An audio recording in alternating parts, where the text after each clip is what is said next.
Hey, what's up guys? Guys मेरो first prank video छ।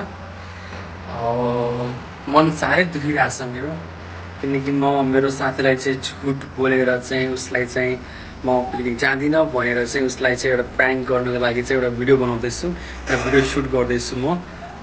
त्यसको लागि चाहिँ अब मन साह्रै दुखेको छ मेरो पनि। आई थिङ्क म थाहा छ उसको पनि धेरै मन दुखेछ है, तर उसलाई यो थाहा छैन कि मेरो प्र्याङ्क भिडियो बनाउँदैछु भनेर।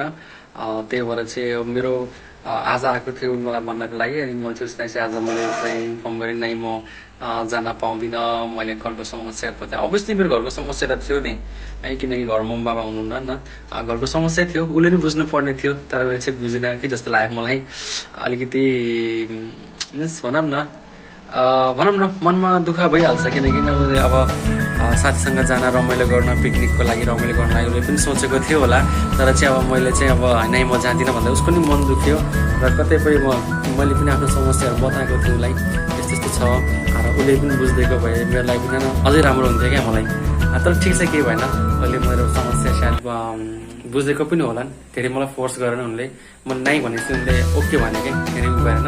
तर चाहिँ मसँग अलिकति बोल्दाखेरि चाहिँ मलाई कति नमजा लाग्यो कि, उसले मलाई राम्रोसँग बोलेन कि मसँग। तर जे होस्, उसलाई चाहिँ म प्र्याङ्क गर्दैछु, तर यो उसलाई यो भिडियो थाहा भयो भने अभियसली त्यो हाँस्नेछ, रम्नेछ, रमाउनेछ र कहिले पनि भुल्नेवाला छैन मलाई। र म त यही चाहन्छु, यस्तो चिज गरौँ कि कसैले पनि नबुलोस् कि, इभन अरू त मलाई बाल भएन, मेरो साथीहरूले चाहिँ मलाई नबुलोस् कि, म त त्यही चाहन्छु।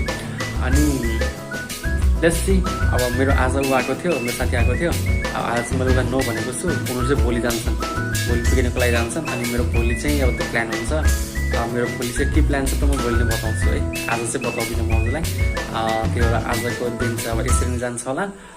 अब भोलिको दिन जुन छ, भोलि प्र्याङ्क स्टार्ट हुन्छ, प्र्याङ्कको सेकेन्ड डे, आज फर्स्ट डे है, आज नि प्र्याङ्क स्टार्ट भयो, आजबाट प्र्याङ्क स्टार्ट भयो मेरो।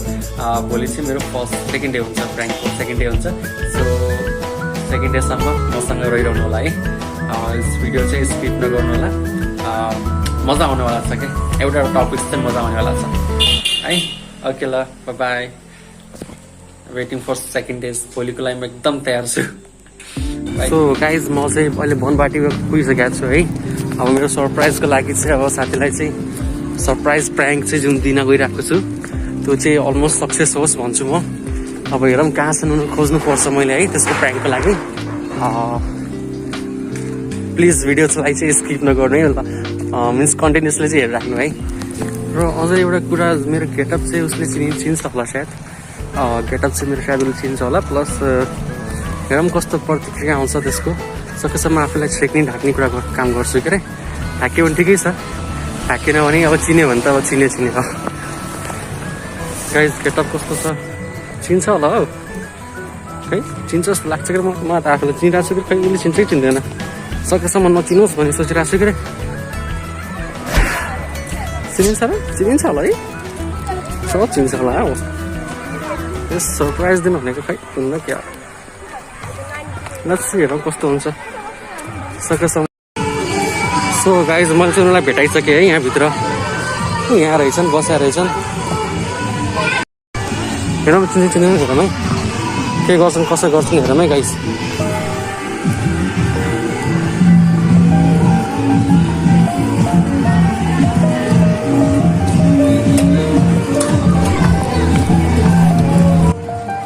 खै सर अन्त तिमी ओ को हो तिमी? अरे होइन को हो? आज के हो बे?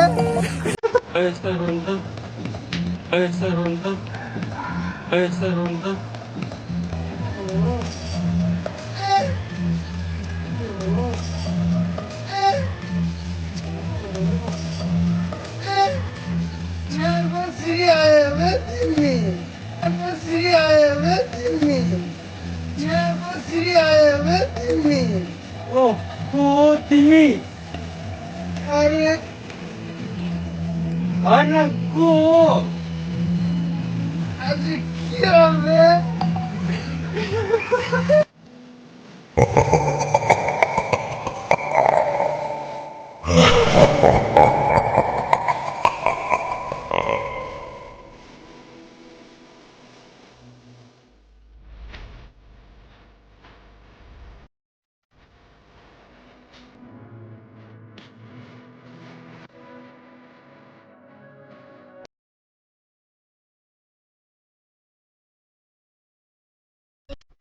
सो गाइस फाइनली चाहिँ म आइपुगेँ है यहाँ है सरप्राइज पनि भइसक्यो अच्छा सरप्राइज भयो कि अहिले फेस देखाउँछु त्यो मान्छेको प्राङ्क भिडियो के यो prank video first prank video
so guys मैले चाहिँ जुन प्राङ्क गरेको थिएँ नि ए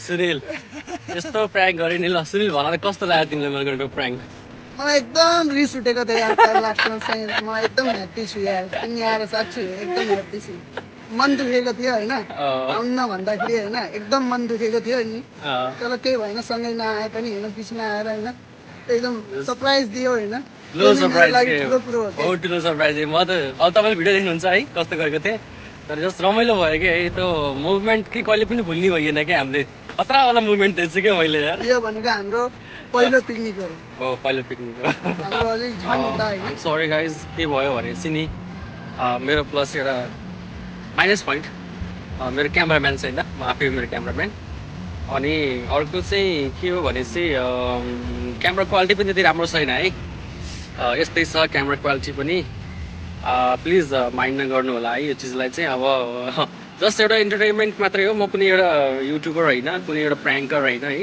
जस्ट त्यति टाइम पासलाई मात्रै हो मैले यो गर्न खोजेको जस्ट एउटा रिमेम्बरिङ हुन्छ नि त पछि गएर पनि एउटा रिमेम्बरिङ हुन्छ साथीले भन्दैछ कि यार ओ माई गड यार मैले जिन्दगीभरि भुल्न सक्दिनँ होला भनेको छ क्या अनि चाहिँ त्यसको लागि नै चाहिँ हो मैले नै एउटा भिडियो पनि बनाएको थिएँ है बनाएको छु यो भिडियो अनि चाहिँ यो भिडियो पनि सबैले हेरिदिनु होला है एकचोटि चाहिँ अब सेयर पनि गर्नु होला सबैलाई चाहिँ देखाउनु होला खासै त्यति राम्रोसँग त भएको छैन तर चाहिँ एकचोटि भए पनि हेरिदिनु होला र सेयर गर्नु होला कि सायद के त अरूलाई पनि मनपर्छ कि सायद अरूले पनि यस्तै गर्नुहुन्छ कि आफ्नो साथीहरूलाई चाहिँ एउटा सरप्राइज दिने के है त्यस्तो खालको गर्नुहुन्छ कि भनेर के है